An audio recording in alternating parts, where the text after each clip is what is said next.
Fuad here, back on Behind the Gloves with another news update, keeping you guys up to date with all things boxing.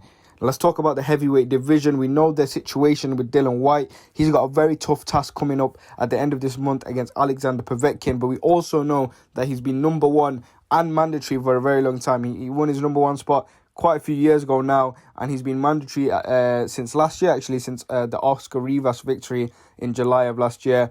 But obviously the Fury-Wilder situation has kind of held up him fighting for the title.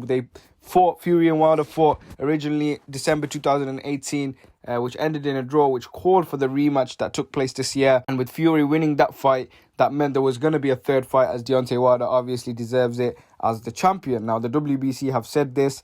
The WBC has confirmed that if WBC interim world champion White is triumphant against Povetkin, the winner of the upcoming Fury v Wilder bout, which is scheduled for 19th of December, must face interim champion White in the mandatory defense of the WBC World Heavyweight title early next year.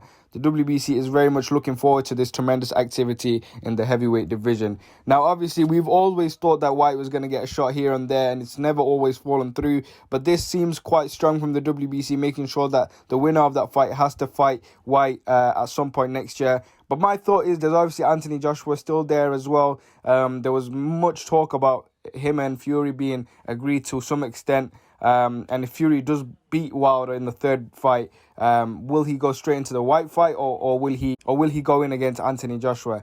Obviously, it's a complicated situation, but the WBC seem like they've stood their ground in terms of saying that no other fight can happen until DILLIAN WHYTE gets his shot after the Fury-Wilder 3 fight. Let me know what you guys think.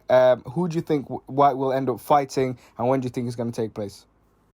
Hey Fight fans, it's Michelle Joy Phelps. If you haven't already subscribed to my YouTube channel, make sure you go ahead and do so by clicking this icon right here and hit the bell button so you can get notified every time we upload a new video. And we also have a free app available on iTunes and Google Play, so make sure you go and download that. Bye Fight fans.